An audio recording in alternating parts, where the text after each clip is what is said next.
right, welcome to Prop Talk. It's Chris Call, as usual, with Mike Trudell, as usual. Hey, how's it going? And guess what? What? We have a guest engineer, right? Yeah. Yeah. Technical director? Jackie Trudell. Yeah. Hello.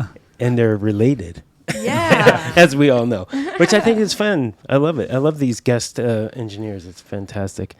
Today, we have a special guest today, Toby Bays from IATSE. Thank you. Local Thank you for having me. 44. Yeah. We're really happy to have you here. We've been trying really hard, and you moved things around to come in, so Yeah. we're really happy to have you, especially on the heels Of ratification. yes, Right. ratification. Woo! Yeah. Yeah, I'm smiling. Yeah, right? Right? And it- Can you sleep now? Is that? I can sleep now. I don't want to. I want to look at and do something different. I want to think about something different. So it's, go to Disneyland. so I have or not something. slept that well, but it's okay. It's okay. It's been a long haul, huh, oh, Toby? It really has. It's been 2 years, really, in a lot of ways. Right. And, officially, I think we kicked this off, at least to the membership in February 23. Right. 100 and I've mentioned this many times. We've had 110 hours of meetings in one form or the other, in person, Zoom, and steering committees, and all kinds of things. So I thought maybe we were around 40, and my assistant sort of did a backline 110. I went, oh, well, that's why we're so tired. Right? Yeah. Right. But it was all really good. It brought a lot of people in on the effort. We really expanded the bargaining committee to include rank and file, and thought that was a big plus. And it was good to, it was a lot of stuff. We forewent local negotiations in 21, and there was plenty of issues there before. And so we came in with almost 700 proposals, not just Local 44, but all the proposals together. Right, and I understand that Property Masters did a proposal for the first time, right? Yeah. Yeah, that was good. Yeah.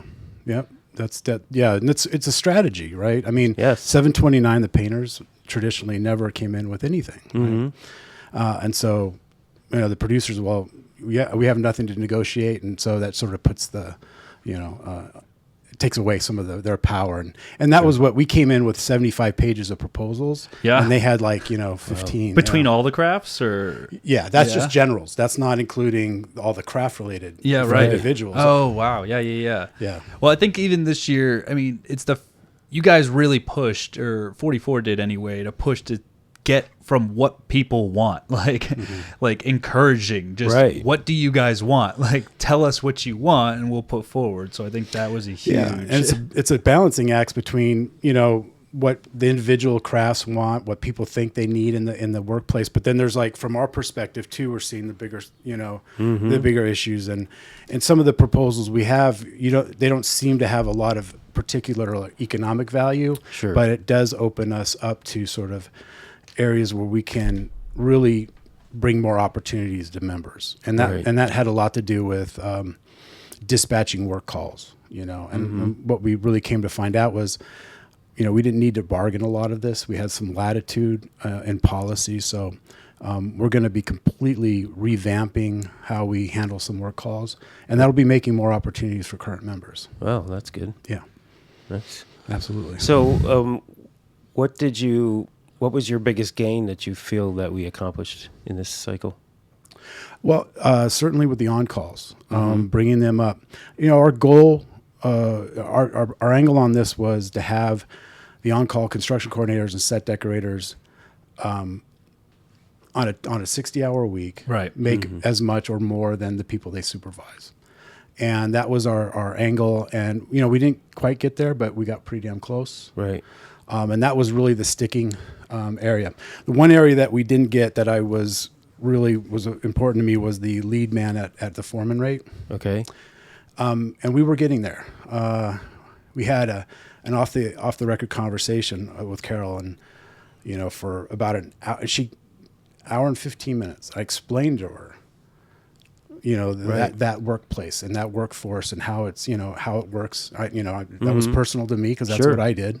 I knew it well, and she, for the most part, agreed. But it was trading horses, and Right. we always took the position that we had this, but we haven't been able to enforce it. I see. And by getting that was going to mean trading the gang boss language. And economically, that would be actually taking a step backwards. So we have the language, Vice President Miller agreed. So we withdrew it. And that's going to be sort of our place, our point of the spear in the next 3 years. Right. So with that being said, and a lot of these issues that were solved for, that you're pushing for lead men to get the foreman raid, and what you've gotten for the on-calls and trying to get them above supervisors, property masters who face a lot of very similar issues. A lot of people that we supervise are making more than us as well. What do you think the suggestion or the best path forward for us is to try to get similar gains in the future? So the internal organizing component, and I will say, I think the prop masters are probably behind the ball on this with some of the other crafts. Right. In 2019, that was the main priority. That was the beginning of my, the beginning of my second term was to get the steering committees in place. Mm-hmm. It was really the goal in 2019, but that was just one thing after another. Get the committees in place and start working on organizing ourselves around our issues. It has begun. I know that there's people that are working on the kit rental. The construction coordinators too, which are also kind of behind the ball on this, they're doing the same thing. And I know it works. It's how it's always worked in organized labor. Right. We're in a freelance environment, mm-hmm. and we are competing against each other. And so we have to know what our issues are and basically, have the floor on those issues. And so everybody understands that we're not undercutting each other. Mm-hmm. Right. And once we can do that, we can build. And the decorators, when they've had their steering committee in place since, consecutively since 2016. Yeah. And I told them, pick 3 things. Right. Simple things. Get everybody on board and then start building. And it wasn't easy. Committees aren't easy. Right. And they had significant gains this time, didn't they? Yeah. Yeah. But they were getting these gains already. They were already moving their wages up to about $400 a week, mm-hmm. because they started sharing the information. Right. When they were cutting their deals, they created that spreadsheet and they just started listing. And mm-hmm. so when a producer says, "Oh, well, we have a policy, we don't pay that." Yes. Oh, that's not true, because this decorator on this show, Fox does pay overscale. Yeah. So when you can start sharing that information, it's true. The producers and employers, have this, don't share your wages. Of course. Yeah. That doesn't work for anybody but for the producers, right? Yeah, 100%. So if you can start sharing that information, start cooperating, coordinating. Yep. Yeah, that's where the prop masters need to pick up. Yeah. Right, and I think that's the PMG. Yes, there we go. 100%. Our membership portal on our website is all about that, and it's private access. Like you need to be a member to be able to get to it, and that's what we've been trying to push towards. And not even just on a local basis, but I mean, we're all over the country now sharing and seeing what they get. So we see you see the rates. I mean, granted, New York, they offer a little bit more, but it's absurd how much higher they're getting a kit rental than here. You know what I mean? Like it's double in most cases. It's like, I get it, they have tents and they have heaters, but that doesn't quadruple the size of your trailer and what's on it. You know what I mean? So I think it started. I agree with you. We went a little bit late in the game. I think we're starting to lay the stakes. 3 years goes fast. Yeah, it doesn't matter as long as it gets started. And it is, and we're very excited about it on our end because, as you said, we've always been a very competitive group of people, the property masters, and it's changed drastically where we are all collaborating with each other now, sharing resources. It started off with that, and now it's moving into sharing information about kits and trailers, which is fantastic because some people have no idea that they're getting lowballed.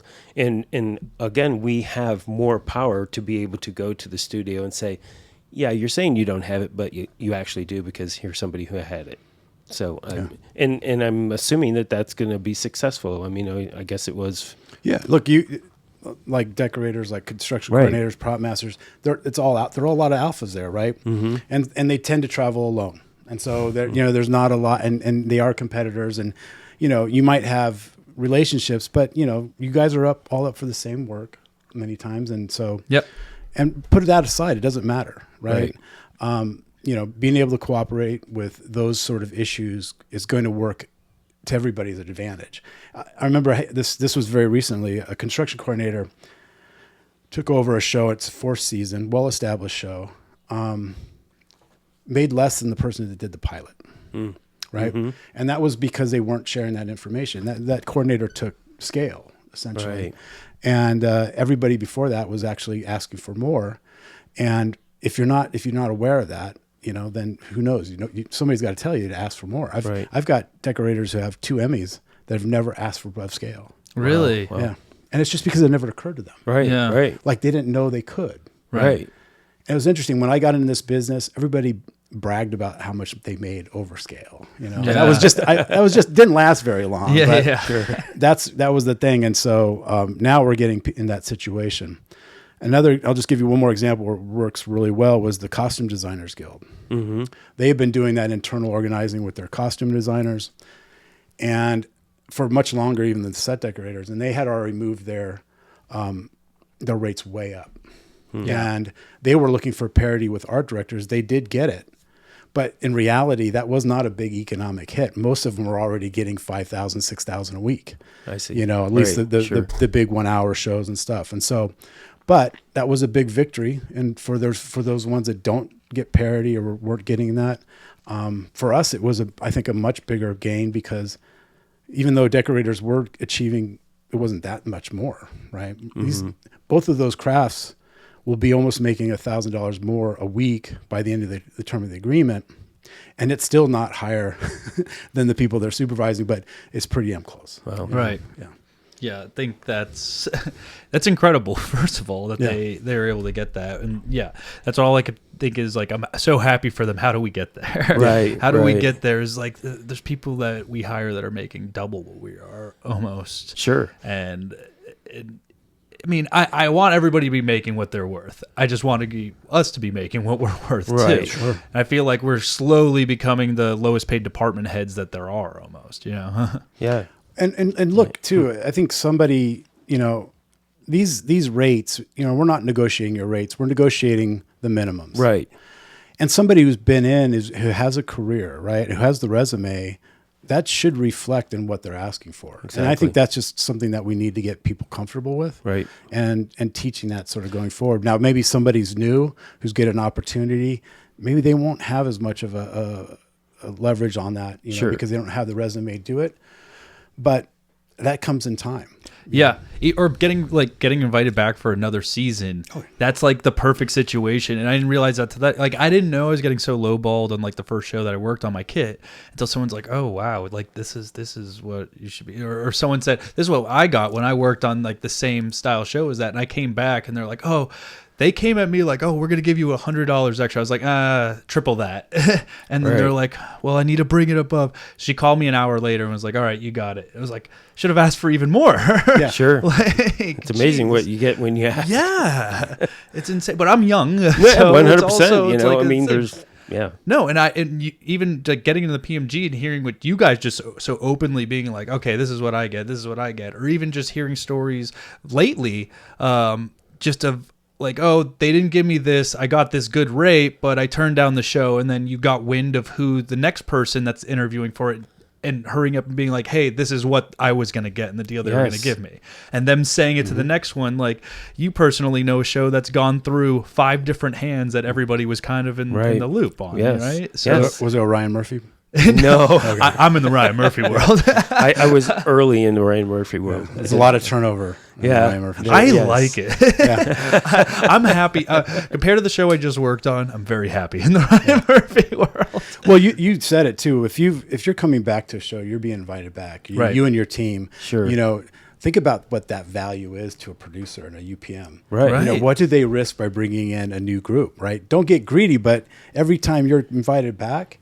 That's more value in you because they know what they can expect from you, and that means it should cost them a little bit more, right? Every time you do that, because they could take a risk and say, well, maybe we're going to go in another direction, but we're already happy with that person, right? Yeah. And it's you're intimate with a lot of obviously cast and directors and stuff, and those are relationships that are important, right? And you don't want to mess that up by messing up the chemistry. Yes. So that should bring value every time somebody's invited back. Yeah, totally. I agree.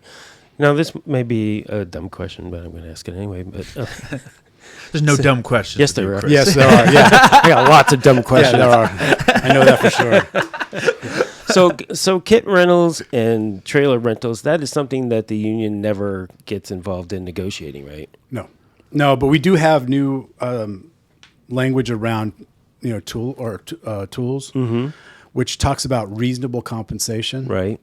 It was, before it was, you had to get the business agent to sign off that, but in reality, nobody ever sent any of that information. And if we were going to use that language, I needed to be able to have a baseline, and that's what I was asking out to the different crafts, is like, give me what a baseline is on this, because I need to make some reasonable we have to compare something to. Now we have language there that talks about reasonable compensation, and so that doesn't, that's up to subject to interpretation. But I think when you can look to the outside and see what would be a reasonable compensation for a tool package or anything like that, now the next task for everybody is to find out what those kind of comparative rates would be. Where do we go outside? It's easy to find, computer equipment, Sure. rentals and stuff like that. In some areas, it's very easy, but not so much easy for a Prop Masters kit. But we can talk about trailers, and we could talk about a lot of that and the boxes and the cost of those Right. and replacements and that. And we can find real value there. But we're going to need to get some real hard numbers. I know you guys are close.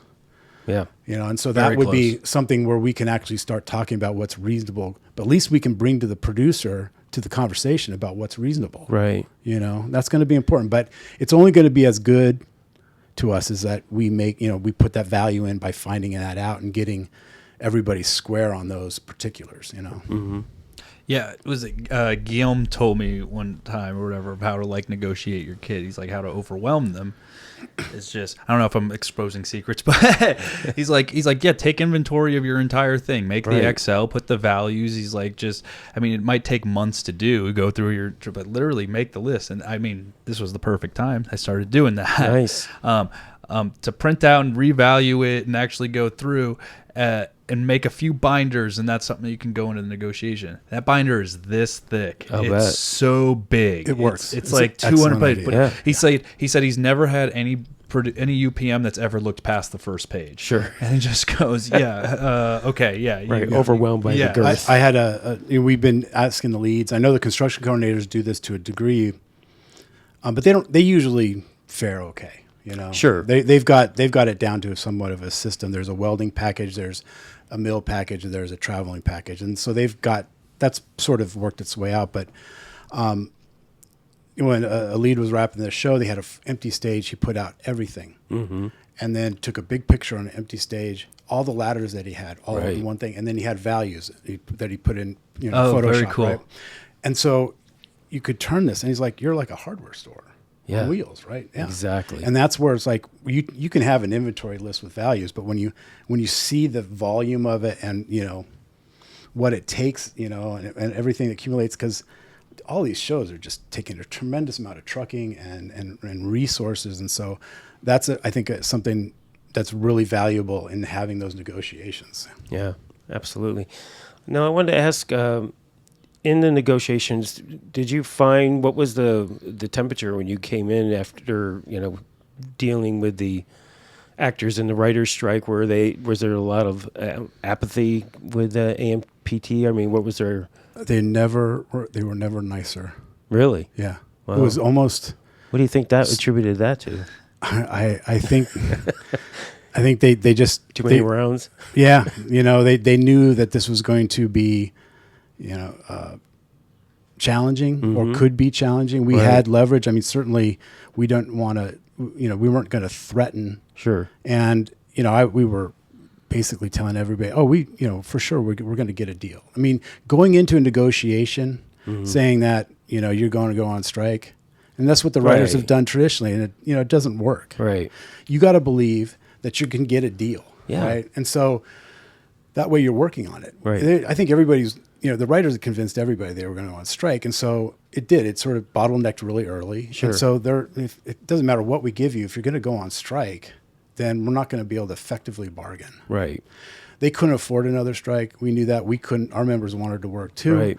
but it was really aligning the stars, and so there definitely something changed. Like they were taking our calls immediately. They were returning our emails like months Oh, wow. before. Right. Interesting. Yeah. And it was very. I mean, it wasn't easy. Sure. You know, but I mean, there were some tense conversations, but they really generally had great questions. They were very well prepped. We were incredibly prepped. And so they were asking the right questions, which means that tells us a lot. You know, when you watch and you see when they're taking notes and what kind of questions they're asking, it kind of sees where there are areas where they want to move. Right. So there was a lot to read, Yeah. but it was a slow process. You know, we really worked on the contract language as we went, and that slowed things down, but it was very beneficial in the long term. But we came in with so much, it took just a week to just unfold it all. Right. Sure. But yeah, definitely a much different tone and tenor in the room. Well, so I know everybody wants to know the answer to this question. I don't know that you have it, but now that we're past this strike, the next thing that everybody's worried about is the Teamsters. Do you have any kind of insight or thoughts or? I do. I don't know if I should look. Yeah. Is there anything off you asked? Look, I think they're going to get there. Mm-hmm. You know, yeah, I do, and I know I talked to Mike already, but I probably would want to keep that. You know, Sure. yeah, but they're working at We it. just need hope.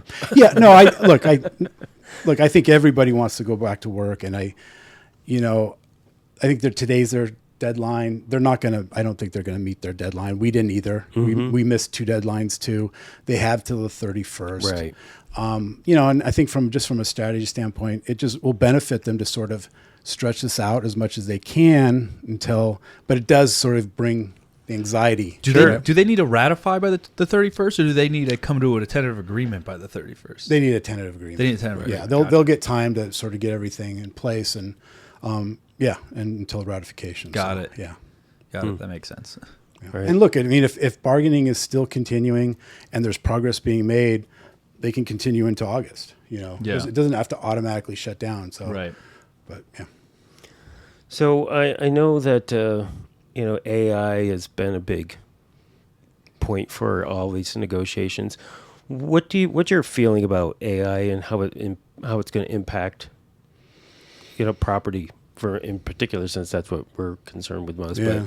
But just in general, I mean, is it something that you've been researching? And yeah, I ended up getting put onto the AI committee. I was one of the last one, and I felt like I did something wrong, like I was being punished. And I thought, I wanted to be on the videotape agreement committee, and I got on the AI committee. I'm glad actually it did afterwards. I'd actually given Crystal Danius, one of my reps, she was on the subcommittee for AI.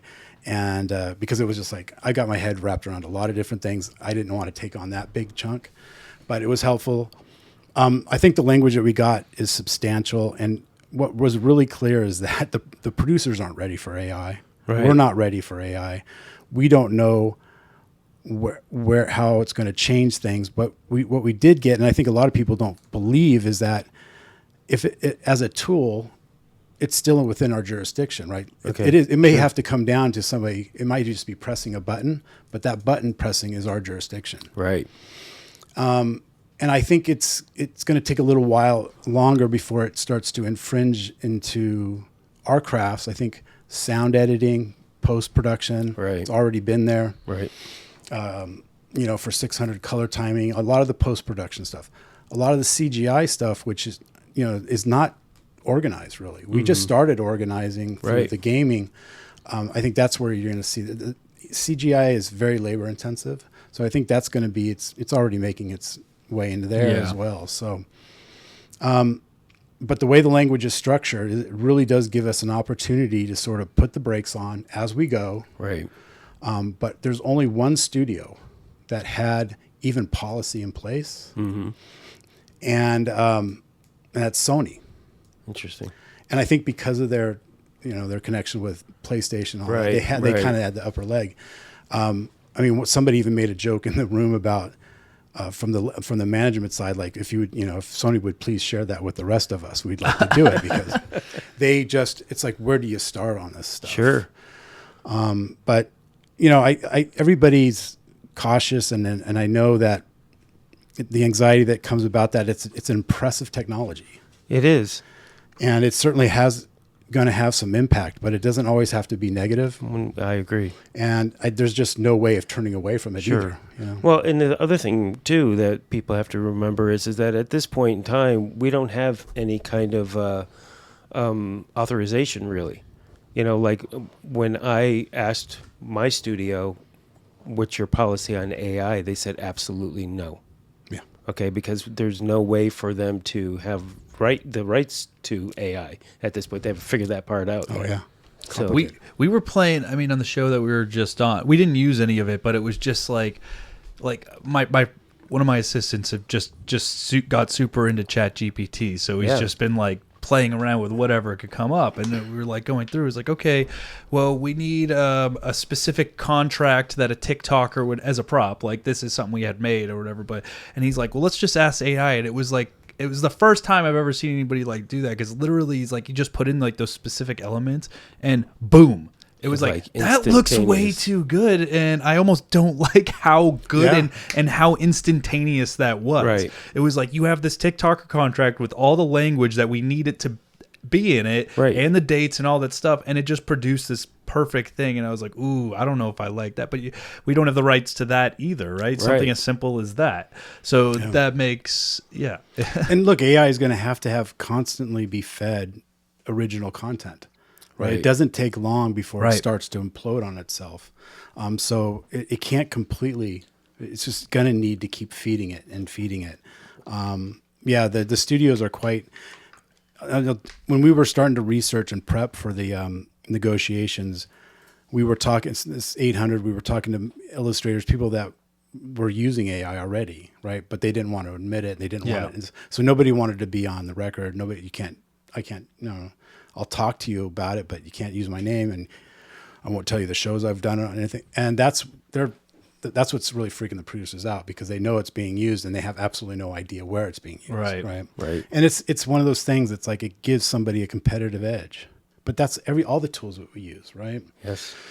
So that was the big concern, and they kept repeating that, and that's and it's reflected in the language, is that the producers need to know if you're intending to do this, because it does complicate things. Also, some of the work we do, if you just need to cut a little piece of wood, right, a handsaw is going to be just fine. Yeah. Right? Or you can pull out your chop saw, roll that out, get a power cord, no. It's just, you don't need to always hit it with the biggest hammer. Right. But it's just, I mean, look at it, almost all of the crafts isn't like a lot of your resources and the tools you have is your competitive edge anyway. Certainly. Like depending on who you are, right? Yeah. I think it's certainly there are the tool wars, and you'll see that, and it's certainly out of hand. But that's just people's insecurity, totally, right? And I get it, Yeah, I'm a tool collector myself. So. Yeah. Nice. So, for people who don't know this, you came up as a lead man. You said, right? Or you left? As I was a theater kid. I was a techie in high school. And where are you from? Santa Barbara. Oh, okay. Yeah. Nice. Grew up there, so I did theater. I was just looking for electives in high school, and so I just started doing that. And then you get the bug, and so I had a theater education, and that's what was my destiny. But you built the sets, you paint the sets, you rigged the lights, you did, and then you ran the show, and then you struck it, right? Yep. So I think it was the best training you can get for going into this industry. A lot of people come from film school, but for being a 44 person or an 800, 729 theater, I think is the best place. I went to Cal Arts, got a degree, and my mentor got me my first job in a commercial, like a week after school. Nice. And never looked back. I did Roger Corman. Okay. You guys might have been familiar with that campus in Venice. I knew about it. Yeah, yes. it was. But I never did the Corman school. It was like the third world right there in Venice. It was. You get past the gates, and I remember there was chickens running around, white chickens. I was like, "What's going on?" And I was just there. I had a friend that was there, and he wanted to borrow my LA 411, and so I was looking for him and asking around. And he's like, "Hey, do you want a job?" That's okay. And then I worked on Fantastic Four. Wow. And that was That was one of your first jobs? well, it was weird because it was Fantastic Four.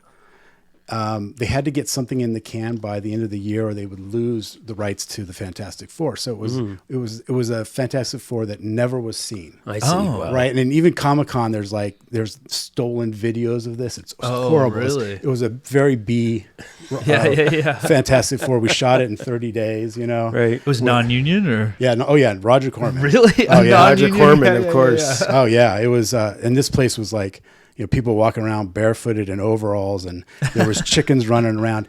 What's with these chickens? And it's like, well, there's this show. The movie they did just before us was Carnosaur, I see. and there was like Carnosaur 1, 2, 3, 4, and so they did everything illegal. They never pulled permits. Or No. anything. And so they had chickens in the labs, and the chickens got and they just they bought got chickens loose. downtown. Yeah. Right. Sounds like you're talking about a weird acid trip or Right. something. No, it's, They just bought chickens from downtown, like for Yeah. the butch live chickens, and they put them in, and they got out, and they were there was so much Everywhere. crap everywhere on, Oh, this, on this bet. lot. Yeah.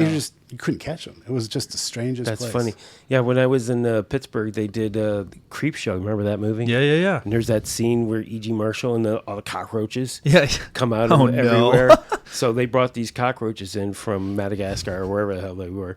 And to this day, there's still a cockroach infestation in Carnegie Mellon in Pittsburgh because Like the these- huge those Madagascar big ones, road. yeah, Oh they're my just God. they're still they got They loose. they multiply. You know it, so it's Yeah. don't go to the basement of Carnegie Mellon. You weren't. Yeah, I would see people there cutting films in like frame, 1x3 frames with visqueen plastic, totally exposed. Yeah, or in an open garage, like there's no walls, just a roof, and they were making editing bays with framed visqueen. Yeah, and they were these old machines that they were cutting. Yeah. He produced hundreds and hundreds of low budget. Yeah. And there will always be 3 or 4 projects going. People will steal our materials. It was crazy. It was a free for all, right? Yeah. Are those Wild things West are days. those things collector's items now? Oh yeah. Yeah. I mean, this is like Death Race 2000. I mean, Yeah. there were some pretty famous ones, but he put more money in the artwork for the poster, Right. and then he would sell these things, and they were some of them were so bad. So Yeah. bad. But he could shoot a film in like 8 days sometimes, Right. And an hour and a half film. Cranking them out. How was the set life like? Was it like rough? Yeah, Yeah. people were making, there's no overtime. It was $75 a day, $50, $75. I mean, Fantastic Four was a big project for them, so my set dressers were making $100 a day, Yeah. no overtime. Yeah, Right. yeah. Yep. Yeah, And still working like 16, 18 Oh, yeah. hour days. Oh, Yeah, yeah. absolutely. Yep. I the mill remember. when it rained, it was like a filter. I mean, everything still got down. And this there. was what year? 93, 92. It's amazing how far we've come, Yeah. right? Oh yeah. I mean, This industry, God, the non-union portion of it. I mean, there was a lot of horror films, right. and most of this industry when I started was non-union. And I speak about how much, about 60% of production in Los Angeles is non-union. If you didn't work for the studios, you worked non-union. This was back in Right. the late 90s. Early 90s, Early mid 90s, 90s, mid- right? yeah. And the story goes and I've been told from other people, but the Academy Awards, Dances with Wolves wins the Academy Award for Best Picture, and it was a non-IA movie. Right. And Tom Short, angry about that, said, organize everything that moves, film, television. Oh, whoa. And actually who got tasked with that job was our now President Loeb. Oh. So he came in and they went after everything, movie of the weeks, right.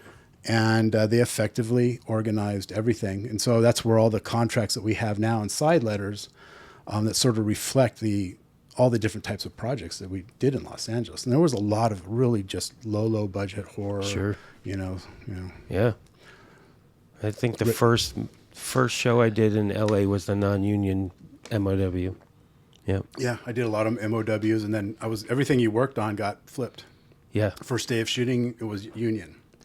And so I think I have about two more qualified years than I do as a member. Okay. Because everything you started non-union, and because in early on in pre-production. Then all of a sudden, the first day it was union. So Man, I wish it was that easy to get my days. And I was lucky enough to fall under like the new media weird like time that was going through, so I was able to fall into that area where I got just grandfathered into the roster.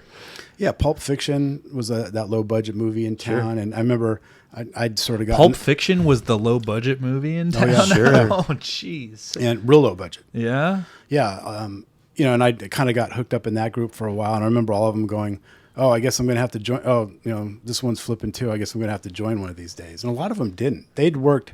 They had already a career non-union, Yeah. Right. and they didn't really see like, why would I go this direction, right? Yeah. If you're young, just young enough, and you don't need health care and dental care, you Sure. know, and some of them some of them did pay very well, but most of them and I can't remember the director's name, Robert Altman. He paid very well, but he typically shot non-union. Interesting. But most Yeah. of his projects flipped too. I think back then. Yeah, back then. Yeah, Yeah. during that time. But Yeah. Well, I did 10 years in non-union, and I was very grateful when I yeah, got in the union for everything else that came along with it. sure. Yeah, for me, my rate tripled almost. Like it was insane. The minute you got in, I went from prop mastering non-union, and then it was like prop assisting, and that first, I think I got the first job that I worked was a month, and it was almost 6-day weeks every week, and it was tons of overtime. And that check came in, and I was like, I'm rich, Right? Like this is the most money I've ever seen on a check addressed to Yes, me. I know. Yeah. So fun. And remember being on location and just like living off of your per diem and just stacking up checks on my nightstand. Yeah, yeah. I mean, Go. I remember it was, we had to deposit your checks, and you get so busy, right? And Yeah. you just wouldn't be able to, go to the bank and get Right. enrollment, right? And then all of Yeah. a sudden you realize, oh shit, I got 6 checks I haven't put in. That's right. And they're going to expire in 30 right? days. Yeah, and God forbid you lose them all, and all the Yeah, hassle or that you'd have to something like do that, right? Yeah. Back when they gave you per diem in cash too. Remember that? Oh yeah, Yeah. The They had this- would just come around and hand out money. the big safe. Yeah, every The big production office safe. had them. Yeah, I know. Here's $3,000. There you go. So what made you decide to come into the union and work in the union and give up your illustrious career as It was lead man? such a strange shift. Do you guys know Gary Osaransky? No. He was the prop doc foreman at Universal, Okay. and he's been a lifetime. Got in very young, and just saw this guy, crotchety old guy. Always he seemed angry. I was like, and you just tense up when you get to the dock. Working the dock at Universal? No. Yeah. So, and one time I'm at the Burbank Library, and it's a weekend. I'm actually doing research for a show that I'm going to get into, and he's there, and he's a completely different person. Interesting. I didn't know he knew my name. Wow. Right? And he sits down, and we're whispering because we're in the library, and I just think, wow. I mean, we're having a really great conversation, and and it just seemed like a different person, right? We had to have a persona because he's kind of, Sure. he's got a He's little got bit of a- a taskmaster, right? Yeah. And so one time, just out of nowhere, he calls me and says, "Hey, there's a board a property executive board member that's going to have to take a medical leave, 3-4 months. Would you like to sit in?" And I thought, "Why are you calling me?" And he said, "No." Right. Have you been to any meetings or anything? I went to one general membership meeting. It was a complete shit show. It was when Ronnie first got unseated and Right. Hart Brewer came in. And it was like the last time we had a quorum too. Right, It was yeah. just it was a mess, and I didn't stay long because you couldn't hear the yelling, and there was no seats left, and I was in the back. But yeah, I hadn't really been. Yeah. I didn't even know what the executive board was, and Yeah. I felt like I couldn't say no.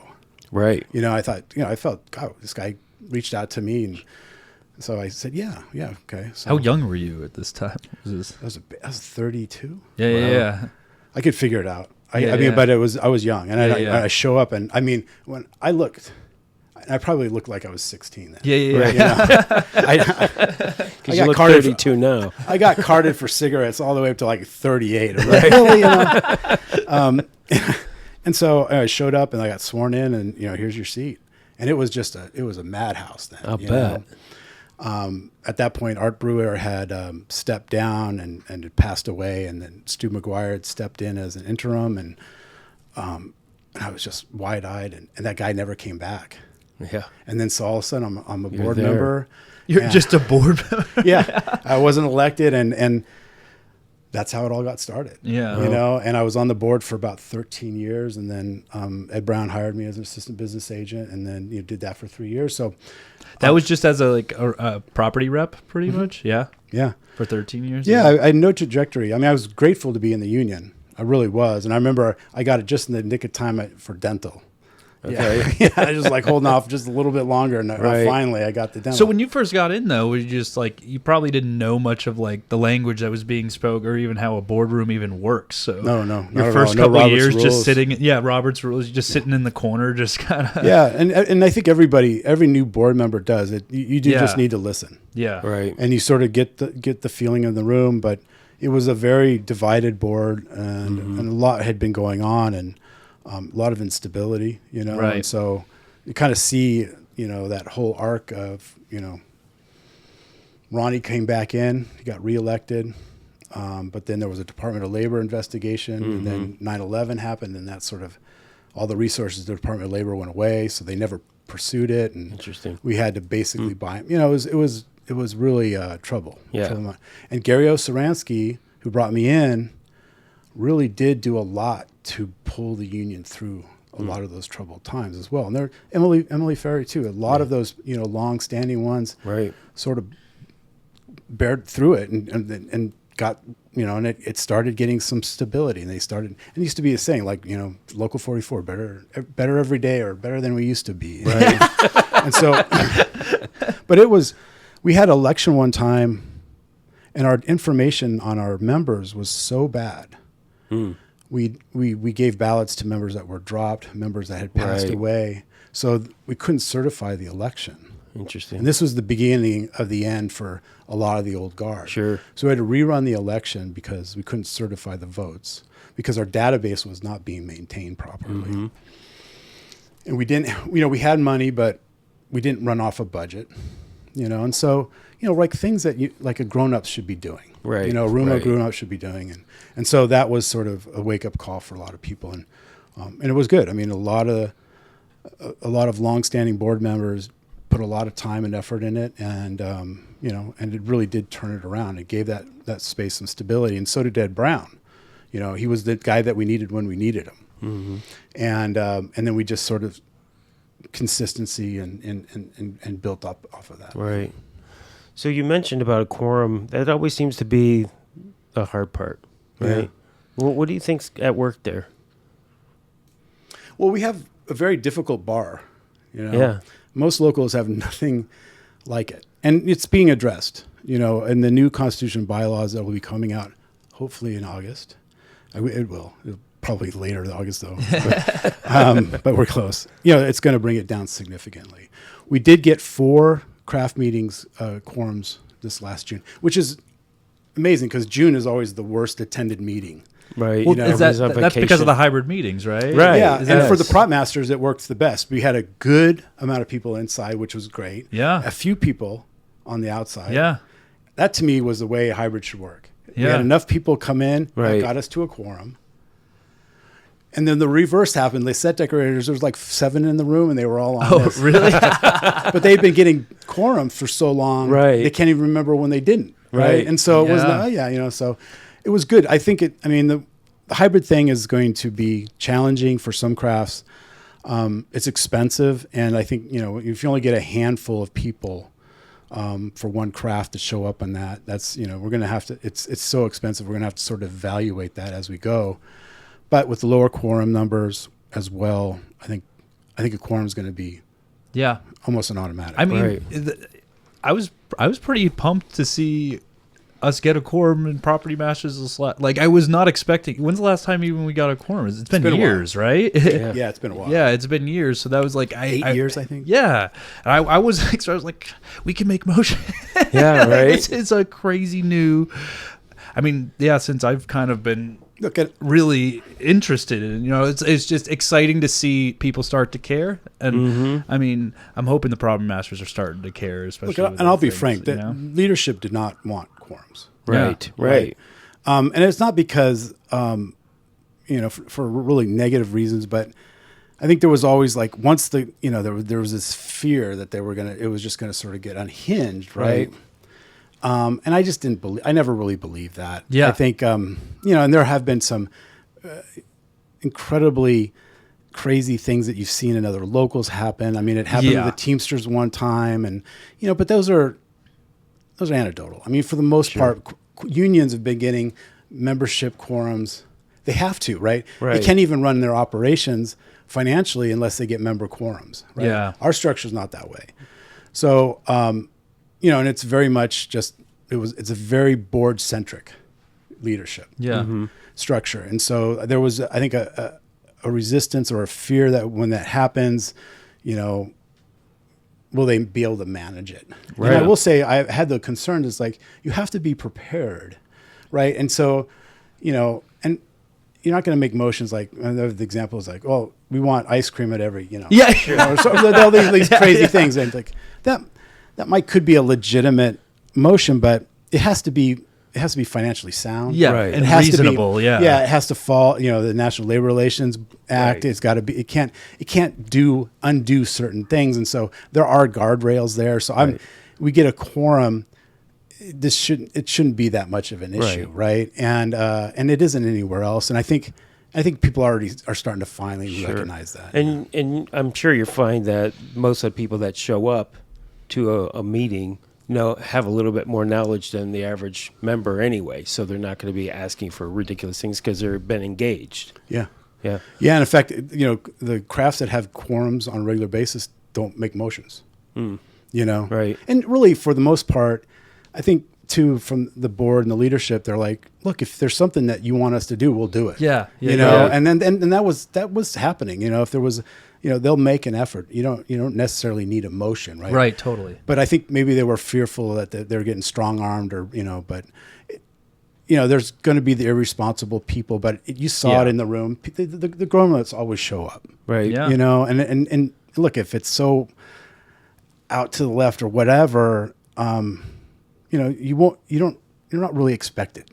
If it's just unreasonable and just not worthy, Right. I mean, and everybody kind of showed up. I mean, the room kind of swayed and knows when things are unreasonable. In a lot of cases, I think. Yeah. And are you finding that you're experiencing a lot more younger people showing up to meetings? Oh yeah. Right. Yeah, I think they've really done a lot to shift.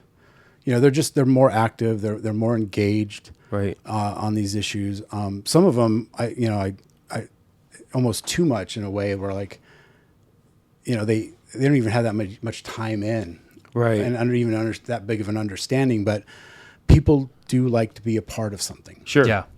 100%. And that is something we have to capitalize with this younger, because we need our focus on the future. I tell the new members when coming in, it's, this is where our resources need to go. If we're going to stay relevant, we have to invest in the younger people. We have to get education and training. And it's easy to say, but it's so hard to implement. Right. Right. And then there's, we need money.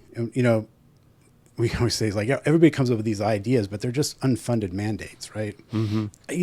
Ideas are so easy, and they get thrown out all the time. I know, man. Trust me. So when people come in to you with an idea, it's just like, okay, that's great. Do you want to head that off, and then I'll support it? It's just like, oh, well, yeah. I didn't say that. There's a huge difference. We just got 2 new training classes that it was emailed, TIG welding and blueprint reading. And you think, oh, that'll be easy to find people, but you got to find facilities. Sure. It takes incredible. And then you have to you propose it to get funding from contract services. And Ashley did just such a smash up job of getting it done. As soon as we put it out, the waiting list is 4 times the slots, right? Wow. Which is great, because now amazing. we can go back and go get more funding. Right. And that's great. And we can then book all those trainings. But it was so overwhelming. Man. It filled up. It was like, rock concerts or whatever. The most, Right. it's like, sold out in 10 minutes, right? Yeah, That's exactly totally. what happened. So you see that we knew the demand for those courses was there. It was just, but it takes village times. We all Yes. have other things, and Oh yeah. and so that was great. And we are really starting to there's going to be a lot more of that coming. We're getting the ball rolling. So that's going to be what's going to make us relevant going forward. Because everybody knows, we have production centers all over the world now. We're competing constantly. We have to be great craftsmen. We have to maintain that. We have to educate. Yeah. Yeah. Absolutely. And speaking of other places in the world, now that we have a contract, and hopefully we'll get past the Teamster contract and we'll, quote, go back to work. What's your feeling about how much work is going to be coming back? Because we all are hearing about a lot of shows going abroad, a lot of shows going to other places in the country, which again, the guild covers everybody in the country, so we're happy that people are getting work And outside the country. and outside the country. But it seems like there's always these waves of work that come in, and then we lose work and then it comes back, and it feels like we're at that ebbing again. Yeah, definitely. Yeah, we've seen that cycle. It's happening again. When Atlanta, 2009, we were coming out of the housing, and Atlanta was hot and everything, Right. and then New Mexico, Right. Michigan kind of disappeared, but Atlanta certainly had just a tremendous amount going on, and we're seeing it again. It's definitely spread out more. Texas has got a vibrant, and upper state New York's getting money, and New York's getting more money. I've heard numbers anywhere from $10 to $16 billion annually in tax incentives globally, Wow. that are available. Yes. And so there's a lot of places to shop around. And depending on your script and the needs that you have, maybe Columbia is not that viable for everything, but Right. there's going to be somebody that probably will write a script, because tax incentives could be just going directly to a pocket of a producer. Right. It doesn't, and so it's all applied differently. But yeah, I think we're going to see, we've already seen the reduction in streaming, and we're estimating about 85 to 90 million hours a year. Our expectations in the last cycle was 108 hours, right? So that's a significant drop down. Yeah. Now, I think we've always exceeded the expectations of the hours when they project. Sure.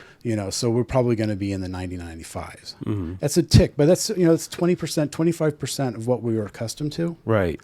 And that's significant. Yeah, when we had a major boon happening because of all of the And that was streamers. unmanageable. Yes. It was rough. And Right. Yeah. So we expect a little bit of drawback from that. But again, a lot of people are worried. But at the same time, I see stages being built all over this town. So they got to be putting something in there, Yeah. right? Yeah, I mean, and it really does lend itself to television. We have become Yes. more of the television, and we'll get, a token feature here once in a while from Right. the tax incentives. But, that infrastructure and the number of people that for casting purposes, background purposes, it's here. And that's really an advantage that we have that the other areas don't. But so features and smaller stuff, people talk about the low budgets, but we don't really get a lot of low budget projects compared to the rest of the country. It's a Right. national agreement. Sure. But when things slow down, and I saw that Right in now. 2010, the only things that are available are the tiered projects. Right. Right. Because they're not going to be subject to the strike. Right. And so they also, and now those producers will go, oh, we'll take advantage. We can get these LA crews now because they're available. Right. Yeah. But when it gets busy in town with television and streaming, then they tend to go into the other area standard states. Right. Yeah. So it's going to slow down, but it's not a surprise. It's not a shock. I think it's kind of was expected that, streaming is, and now the ad-based stuff that's coming in, it's, it's funny. The AMPT tried to spin it as the brave new world. Ad-based television. It's been, they didn't hold there very long. But they did try. I mean, they had to try, I guess. It was That's kind of pretty funny. funny. It was like, really? Yeah. I think they held on that notion for about 6 hours. I mean, like the HBO side letter. I mean, Yeah. Well, the pay TV, interesting enough, the pay TV agreement, which I worked under a lot too, was HBO and stuff. That's the best agreement now. right? I mean, they actually cover more IA positions than the basic. So if you're an 871 member, the accountants, pay TV has better provision. Now, after this basic, a lot of that, there's, it's now a lot of parity, but, the day did come where the HBO agreement did actually exceed the basic agreement in working conditions and wages. And wow, yeah. Yeah. Yeah, who would have thunk? Who would have thunk? Exactly. So the California tax incentives are pretty low compared to everywhere else in the country. Is that correct? Yeah. Yeah. So what do you think? Do you think that can help us if we had more tax incentives? Mm-hmm. Or do you think that it's just, like you said, going into some producer's pocket and not really? Yeah. So we went in and we wanted maybe for 500, 450. We got 350 and that actually goes into effect in 2025. Mm-hmm. So the awards that are happening now are from the old bill. I think the politics of a lot of state assembly persons and senators and stuff got in the way. There was a lot of jockeying around and also Gavin Newsom put the bill in his budget bill, and that it prevented some other people from signing on, right? Oh. Some of our traditional Right. supporters, and so that could have been the politics of it as well. Like Gavin's sort of putting his name on this entire thing, and so there was a lot of gaming going on. And Northern California has issues with this stuff, but it's an incentive that pays dividends. Yeah, 100%. But when you're representing a certain district in Northern California, and there's a certain there's only so much money, they're going to fight for what they need to fight for. So there's a lot of politics there, and there's a lot of new people there that we're going to have to build relationships with. Mm-hmm. But we will, and we'll get there. And everybody's already lining up with both the unions and the producers to sort of build on that. But right now we're just in some budget woes too. Right. Yes, it's typical for California. Yeah. Yeah. Well, there's been talk. I have had conversations with people, and I know there's talk about tariffs. I mean, do you think that that's reasonable, like from the federal level, for films that are made overseas?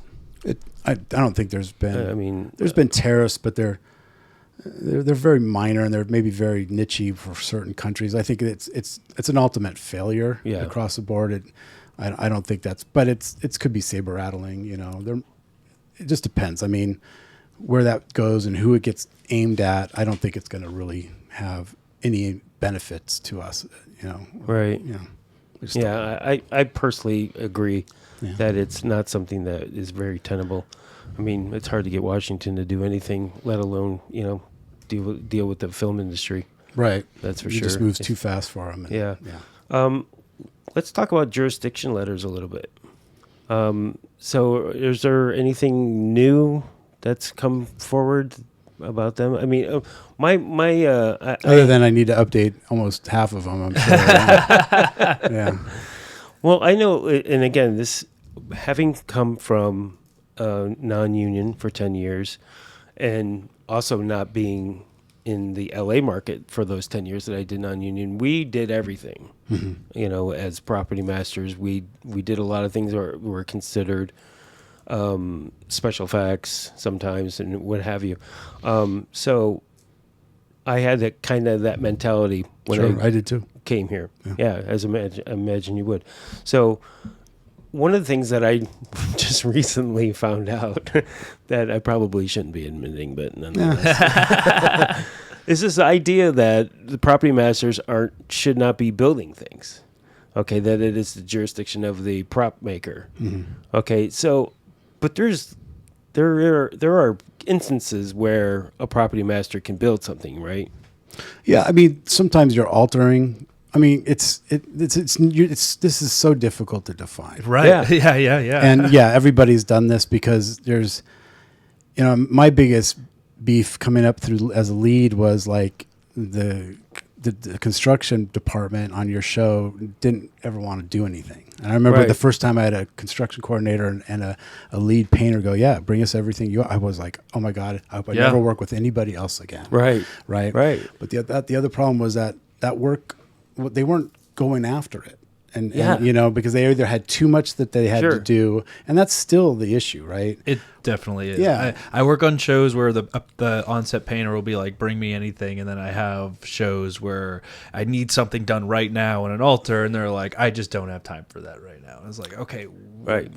I don't have time to go to ISS or wherever where Right. there is a union shop where they can do it. So Yeah. what should I do right now? Do you Get want the- me to do it, or are you going to Look, we always say, get Yeah. the job done. Yeah, Right. exactly. If there's an issue about whose work it was, we can figure that out later. But we don't want anybody to say, well, refuse. That's not what I do. That's not my job. Right, Because right. that could actually lead to termination and 100%. subordination. So we always want to get it done. And if there's a grievance, if there's something that we have to settle, we can do that in the rears. Right. Right. You know, we don't want to be interfere. We want to get things done. I don't think any union member wants to see anybody fail or have any of that. Right. We want to get it done, right? And then there's always going to be an element of things that are going to come up that you're just going to have to deal with. Right. You know, Sure. And you're not going to have staffing. You're not, you know, and they're not. We're never going to be able to convince the producers to have one of everybody standing around waiting for something that may or may not happen. Yeah. Right. You know, and so in those areas, you know, yeah, I mean, a lot of prop masters and set decorators didn't think they could hire because that was outside of theirs. Absolutely, you can hire them. Right. You know, and they can be on your payroll and you can have them as a department. And there are certainly projects where you might have a dedicated prop shop, and then there's going to be this, you know, those shows that you're going to have to just farm it out, you know, if you can get far ahead enough of it, you know, and then, you know, whatever examples you would bring, you know, to like head scratch, it's like sometimes you're just altering, you're putting some, you know, add-ons and Sure. stuff, or I've made some pretty weird stuff for prop masters, you know, and it was really just taking elements and kind of gluing them together and Yeah. making them look cohesive. I made a musical instrument one time, Right. you know. Yeah, it was because a that's the clap fun stick. part. One of the fun parts of the job. Yeah. Yeah. Is being able to create a prop. Do you on the certain projects? So do you need a full prop shop or can I just hire a prop maker to work on my truck if it's that much Yeah, little you know. builds? Exactly. Yeah, prop shop is really a skill set, right? Right. Yes. And so that lends itself to more complexity. Totally. But there's plenty of very skilled and handy, you know, prop makers that never just went through the trouble, right? And that's Yeah. another thing that they can we've just actually- work under my department. you right. know? Yeah. And it's a really good way of sort of managing, you know, in some of other agreements you have cross utilization and it's a little easier to implement. Right. You know, commercials, for example. Yeah. You know, as long as you have one from each of those departments, you can cross utilize. It's not that easy in the basic, and that's because the studio system had a lot of those facilities in place. And even to my discussions, that's starting to drift away. And that's something where it will go into subcontracting. It'll go outside those studio walls, and that's where it's going to shift, and that's where we have to make sure we keep that work at least to our union houses and stuff, because that's where the jobs are going to be ending up at the rate it's going. Right. But to your question, it's such a fine line, and ultimately, you know, it should be prop maker work, but you know, it really depends on the Sure, type of stuff that's sure. happening, right? I mean, I'm not going to say you can't paint. We know it's happening, right? Right. But the union line is that's got to be done by a painter. Right. But there's a reasonable application that you can make here, Absolutely. and the timing and stuff, you know. Yeah, and I've found just recently, actually, on the show that I'm doing now, where because our budget's so tight and more importantly, our timeline is so tight Time. that I get backed up against the wall with something, and I've gone to my construction coordinator in the paint department, and these guys have like saved my ass a couple of times, like in amazing work that they've been able to do out of the staff shop or whatever at Universal. It's like, wow, you guys, their skill set is so deep, you know, and I'm saying this to like listeners, you know, use these guys, because a lot of these guys are sitting around doing not a lot of interesting things, Yeah. you know, painting walls or whatever, you know, but you give them a something that's got a little bit of creativity, they're all over it, and they're really good. Yeah. I mean, I'm amazed at the kind of work that they've done for me. Yeah, and if you happen to be working at a studio where all that's intact, Yeah. it's such a game changer, right? It Like really Warner is. Brothers still has so much of that intact, and they still have an effects shop. It's gotten smaller, but they have a metal. I mean, that was my home lot. I mean, Right. I did so much of my time there, and so I got, you get spoiled. Yeah, yeah, yeah. No And doubt. then when you build those relationships with those guys, I mean, Bruce in the cabinet shop, I can't tell you how many times. I mean, I'm calling him at 6:01 in the morning, and and he's the calmest, coolest right. dude, and he always delivers, right? Yeah. And it's just those people they know, and some of those departments they go after it, and some not so much, but yeah, I mean. You just have to be familiar with how those studio operations, Right. and that's something that, we're going to do some multi-craft conversations, and one of the meetings that's going to be in the middle, and this is hopefully at the end of September, is September 21st. We're going to have prop masters, construction coordinators, and set decorators in their own meeting. Wow. Oh, Department heads. Nice. Yeah. Yeah. I like that. Yeah, and talk about how we can start helping, working together. Right. And sort of, and then there'll be. I love that. Yeah, and so, because it's, we We're the have multiple department crafts, heads, right? yeah. Yeah, and we have, and there'll be a meeting before with the prop makers and special effects. Afterwards, between that meeting, will be then prop masters, set decorators. Because these are intertwined. Yeah. We have to be able to sort of assist each other, mutual, and kind of work out those issues.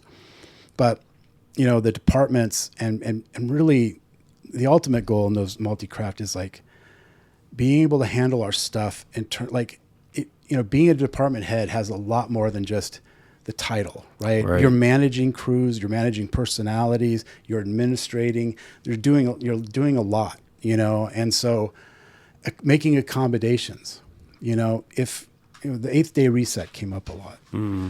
And I think it was because that year 2021, right? It was just unyielding. And so I just don't think we're going to have those issues, but the way I managed my department was I always gave my keys or the core crew first option. Okay. Right? They could do the weekend work or they didn't, Right. But I always had enough day players that there was always going to be somebody that would be sort of assigned through whatever that dress, build, and wrap. So there was continuity, at least one person, sometimes two. So, if you're doing 22 episodes a whole season, your core crew doesn't want. And then nor should they. But there's the day players, Right. they love that opportunity, Sure. right? And then but give them the first right of refusal. Right.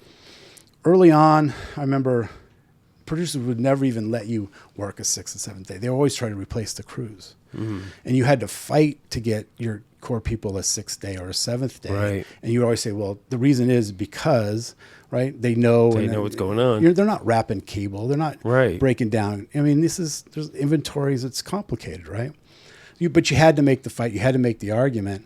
And now it got so crazy, so big. I mean, people were just never getting a day off, and that feels great, if you haven't worked in a couple of months. But then, Right. Yeah. No, it wears on you for sure. so that should be something that we should be able to manage. And unfortunately, a lot of department heads, and we all know who they are and what they leverage their team. Like, well, if you don't work this day, Right. you'll never work for me again. Yeah. And there's not too many people like that, gratefully, but we know who, you hear it, and that's Right. everybody latches onto the negative, and that, Right. and that bad news gets spread fast. Totally. But it is a minority. Right. But that's not right. No. If you got to take your biggest asset's going to be your crew. Yeah. Always. You got to take care of them first. And Agreed. take care of your vendors. Yeah. Right. Those producers, they're going to say whatever. I'm telling take care you. of your vendors. Take care of your crew. They'll take care of you. And one thing I don't even remember the jobs. I don't even remember, but I remember the people. Oh, yeah. Right, and the crews and those. Yep. Those were the relationships, and that's what you love about the industry. Right. The allure of the actor or whatever, and doing Sure. Yeah. yeah. Yeah. It's just another day at the office for us, right? Yeah. Right. No, it's true. I mean, that's Yeah, I think I love that we've had two multi-craft. They were in person. I really loved what was coming out of that, right? And it was just talking about. There's no agenda. Nobody has to make a report, right. Yeah. right? We could just get right into the crux of the issues, And this is, I think, going to be a bigger component going in the next 3 years, because I want to start working on what's going to be our next negotiations, right? Yeah, If I we was can- going to ask you that. What did you feel that you left on the table that's going to be like number 1, 2, and 3 issues when we come back in 3 years? Well, the kit, Uh-huh. for sure. We got that. That kit language was important. Again, we don't really bargain equipment, but Right. at least we have something that we can reference and Yeah. point to, and that's going to be. Yeah. We have to be able to use that. The foreman position for the set deck leads, and that would also supports the gang boss, right? Right. And that's what they wanted to take away from. But we're actually, if we get the leads at the foreman, we'll be having more money being made in the gang boss positions than anywhere else, right? So we don't want to cut our, giving that up would have been financially not good. Right. It just sort of, there's a foreman, and then there's a journeyman position. So that wasn't going to be beneficial. So that's going to be the point of the spear. Construction, it's the special effects. We've got to start growing that out. We're waiting on training. It's very close. I say that might still be a year. We've got a lot. The good thing is we have a lot of prop shop people qualified that are ready to go into those courses, but we have seen a significant decrease. I can't remember the numbers, but in the last 15 years, we've lost special effects people. We just Interesting.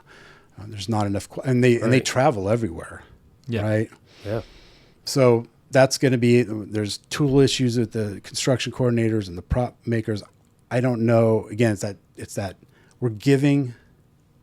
they're bringing so many tools to the job, and they're not getting compensated. And the biggest issue is if those get stolen, if they get lost in transportation, all of that, they're not going to be on the hook on it because you're not being compensated for it. And so you're not required to bring them. So you're doing that at your own risk. Right. But I'm really hoping that what the department heads got in the on-calls really sort of pay it forward. Yeah, I hope it paves the way for us. That's why I say I think it can do nothing but help us, Yeah. and we can at least work off of that gains and be like, Yeah. okay, Yeah. well, at least like we're similar. We're very similar to decorators in a lot of ways. And I'm hoping that will benefit. But I think we have started pushing forward, especially with what we've done in the PMG, and I'm hoping that's going to be a huge help and push forward. Yeah. I mean, I remember, I think this is the second or third start for the PMG. Second or third. Like, there's been efforts to get this rolling before. And Yes. Yeah. No, yes. yeah. This is like the yes. And guess the I third. remember when I got into office, I think it was immediately brought up as like, well, do you have an issue? And I said, no, not at all. Right. And I know in the past that they're like, this is not a competitive thing. No. No whatever way. this is organizing. Yeah. And I don't care. I mean, I still want the steering committee to flourish. I want the PMG to flourish. I want the set deck people to flourish. I mean, all that, the set decks,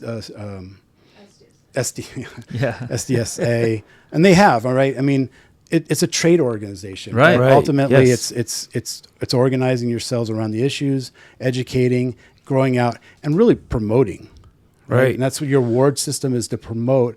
Oh yeah, Right. I mean, promoting. I mean, the stuff that we're trying to get done with, like IMDb, like all this stuff that we're succeeding in. It's stuff that's not as big issues for the locals, but is really stuff we need to do ourselves, which I think is what the PMG really is. So it's awesome that you guys are supporting us, because 44 is still our home. Yeah. So- Yeah, 100%. And we also want to continue to work with you, and especially in the education areas, and figure out how, like you say, there's initiatives that take a lot of effort.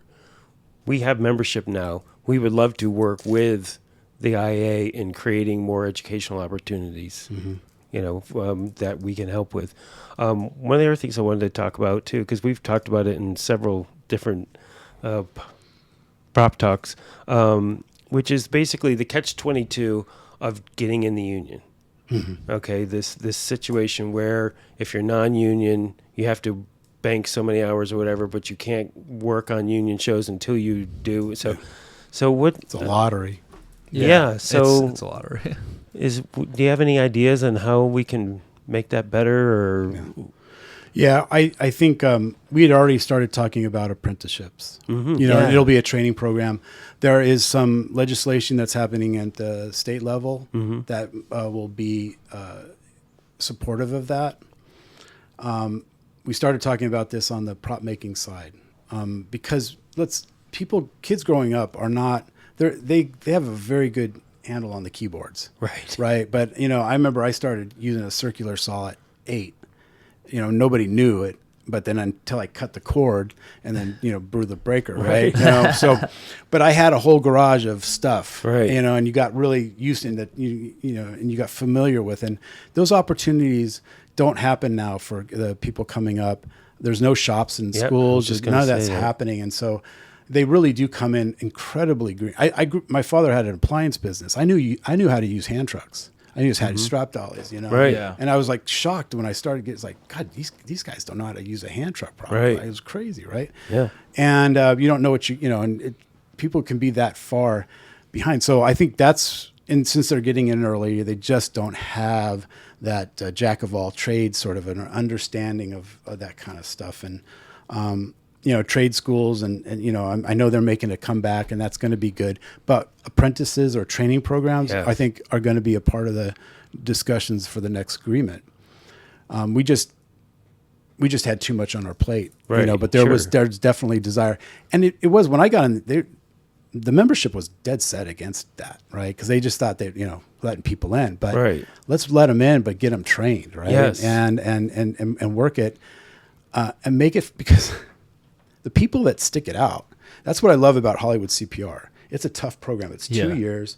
There's a big turnover, right? Yeah, but but when you come out, all of those people do very well, and they hit the ground running, right? And they've already demonstrated they have the will, and the moxie, the motivation. Yeah. It's not an easy program, and so maybe a third of the come out at the other end, but they're all spot on. Right. And so that's okay. Getting 30 days in, laying out a bunch of cash and thinking, all right, I'm in show business. Yeah.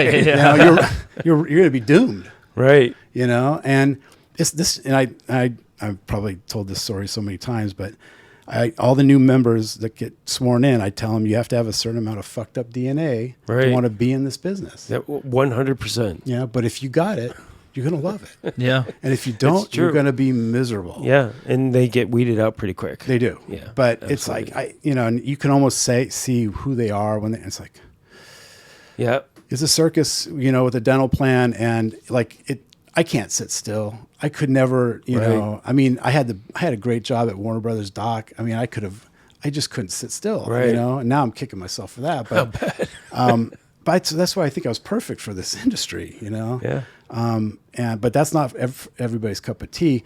But having a training program, that sort of does that for us. So the people that get through it are going to be successful, and that's what's important. And the DEI initiative that came in 21, I mean, we're still hacking that out. Mm-hmm. For the producers, and this might be a little unfair. It felt like they just wanted to check a box, right? And we didn't want to set these people up for failure. Right. We've seen what's happened. And the fact is that the kids that come through Hollywood CPR, their retention rate is in the mid 80s. Mm-hmm. When you compare that with training programs and all of it's like the 40s. Yeah. Right. That's an incredible, but it's not easy. But I'm not worried about any of them coming through. I'll bet. Once they get through that, they'll be fine. Right. Right. And soon there's going to be enough of them. They're going to have their own mafia. Yeah. You're not. So. You're not. We don't talk to your type. Yeah. Yeah. It's going to be like a fraternal organization. There you go. It's like, solidarity. Yeah. So I also wanted to ask you about the new safety bulletin, based because of what happened on Rust. So what's your take on that? I mean, I've read through it. It seems pretty comprehensive. I mean, do you feel like we're losing anything? No. We just really updated. If there was any sort of area of interpretation or misunderstanding, I mean, it was wordsmithing to the nth degree, and we literally felt like it was going word by word by word. Right. And it was in the queue for updating anyways. Sure. Because they do. It's like they just start at the bottom and and then they go back up. And then in this case, we got sort of pushed to the front. Right. But no, I think it's just much tighter, much clearer. There was nothing given up. Yeah. Yeah, and the truth of the matter is that the safety bulletins were pretty good just the way they were. If they were just adhered to, there wouldn't have been a problem. Oh yeah. So- I mean, it was a million things that got, it was such a strange alignment of like, Right. yeah, there was just, it was a complete abandonment of any sort of safety protocol, Sure. or even just, common sense. Right. Yeah. And that's what I liked about the new language is that it does put the focus on the producers making sure they're hiring the right people. Okay, Yeah. because that wasn't there before. Right. So I think that was. And there's some interesting checklists. You guys are already aware. But when I saw it, I can't remember there was a checklist for production offices to make sure that they were asking the right questions. Right. That they were, when they were hiring an armorer. Yeah. Because a lot of them didn't know what they needed to know, right? So there's this checklist, and it's like, about the lockbox, all kinds of things. Totally. Right. Which was, this is great, Yeah. because. A lot of we've got a lot of new people in this industry don't have a lot of experience, especially at the front office, Right. and UPMs and stuff. So I thought that was a great way of addressing sort of gaps. Yeah. I think that's true. And especially, again, also in Hollywood, you don't have to worry about any of those things, really. I mean, the studio system is, their safety departments are next to none. But when you get into like these other locals in distant locations, it's good to have these things. Oh yeah, I mean sure. it's been such a my career, the transformation, and just people taking it so much more seriously. Because we were pretty cavalier about stuff. Back in the day, right? Yeah. I just came in on the end of the cocaine era, and I was the people that had survived the cocaine stuff, and it was like, I've lost everything, but I'm coming back, right? And that was the people I was working around. I was like, okay, I'm glad I missed that. Yeah, right, entirely. exactly. And I, it's everybody when the safety passport system went into place, and the bellyache, and it drove me nuts, and I. It's covering liability, and it's like, okay, yeah. And, it's hard to measure non-accidents, right? Right. But we know it's done a lot Sure. to educate people and move the dial in the right place. So, it's I got a lot of pushback because I made crafts take safety training. They felt like they didn't need it. Yeah, like I've never stepped foot on a scissor lift. Yeah. But one I know day. how to. Yeah. Yeah. I have once. I had to throw a prop off one to make it There look you like a go. balcony. So See they that? do go up at them. That's good. I didn't have to rise it or anything. Fire extinguisher training was good. I like that. Yeah. That was helpful. I saw a meme where I saw a meme once that had a 6-foot ladder on a scissor lift that was maxed out. Yeah. And it was like, it was this OSHA thing. And I went, I'd done that once, Right. but it was a long time ago. It was Yeah. non-union. I was at Culver, and the thing had just maxed out. And I was like, and there was no fucking. You breathe the wrong way, and those Yeah. things fall Yeah, out. 100%. It didn't have to be up on it long. Yeah. But Yeah. My God. Right. Wow. So, so that we're doing the prop awards, right? So is IA involved in any way? We're buying an ad. I Nice. haven't told our secretary treasurer yet. Okay, that's what we wanted to I hear. talked to Risa today. That's funny. She's so cute. Because I was saying, so we're gonna do this prop talk with Toby. Anything I should say? And she goes, maybe they haven't come in on the Property Masters Award yet. And I'm like, or the Prop Guild Award. And I'm like, oh, okay, maybe I'll bring that up. And of course, she called you right away. I love that. Yeah, she I had texted to me make sure it with was the done. prices, everything. It was great. Yeah. I knew it was coming, and I'm so buried in like emails and like The negotiation stuff. Yeah, and so Yes. I go, can you just? I mean, I'm not ignoring you guys. I want to be a part Yeah, of this. sure. But can you just send me if I've not seen that email yet? It's probably Right. so far back I may never Oh, see it yeah, at this yeah, point. yeah. So she got it back to me, and I've got an idea for an ad. It's gonna, talk about supporting I want to make sure I'm not, pissing off any of your other supporters that aren't not union, but it's going to be Right. about higher union, Well, that's what supporting your game is. So. Yeah. So they're going to have to, but yeah, we're definitely going to get in. We're going to, yeah. And I said, oh yeah, we want tickets. Of course we want tickets. Nice. Yeah, it's gonna be a lot of fun. I'm looking forward to it. I know, think it's- right? Yeah, just it being event. I mean, we saw you guys at the ADG Awards too. We all went there, kind of Yeah. just feel it out. Yeah, and that see it. was- I'm like, okay, what are we gonna do? I think we were the rowdier table at. Yes, the, and that's why they put us at the back. yeah, that's why they kept us at That's the James Eddy. you know. That's where you want to be. Yeah, so you could go towards the exit. That was one long award show. yeah. The I know. STSA. That thing was massively long. The ADG Awards. yeah, Yeah, the yeah. ADG. Yeah, sorry. And then the after party. Did you guys go to that? just for a little bit. Yeah. Just for a little bit. They get the liquor flowing. Yeah, they've been doing Oh, it yeah, for a yeah. while. Yeah, they got it all figured out. Yeah. That's for sure. But it is long. Well, see, Yeah. ours I think is open bar through and through, so it's gonna and Oh, yeah. and Oh, the God. after party is in the same building as the the after party. yeah. It's gonna We have lift.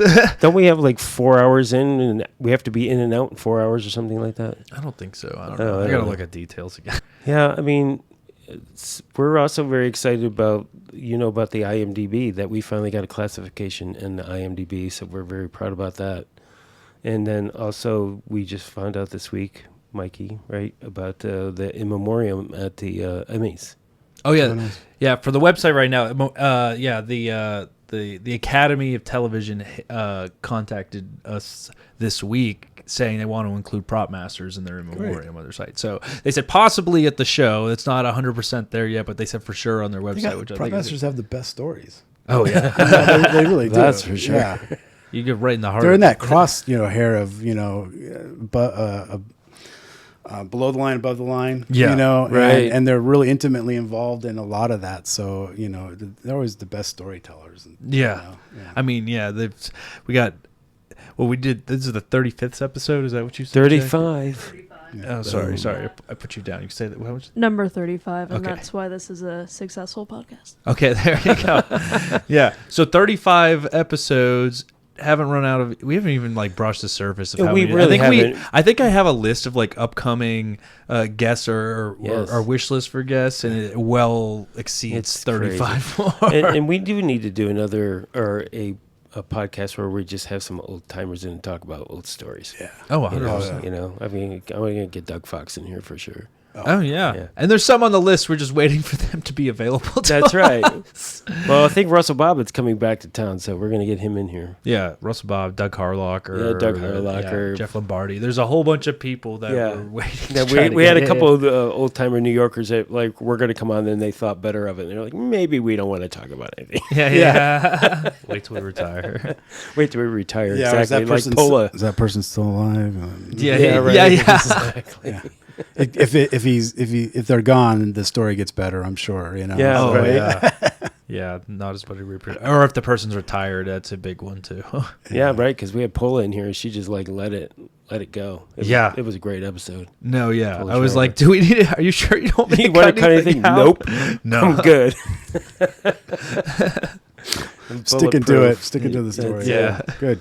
So, Toby, is there anything else that you wanted to No, impart?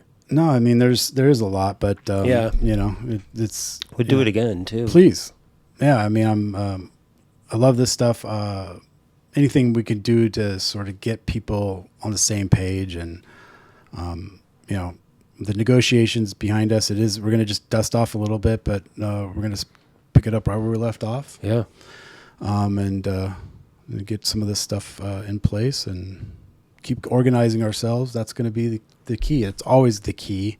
And I think that's always been the most difficult component of a freelance industry. That's sort of, we're all supposed to be together in this in arms, and but we're also competing, as Right. well for a certain amount of jobs. But that aside, we do just need to get on the same page on our issues and sort of support each other. That's number one. Yeah. Yeah. Couldn't agree more. Yeah. I Nice. agree too.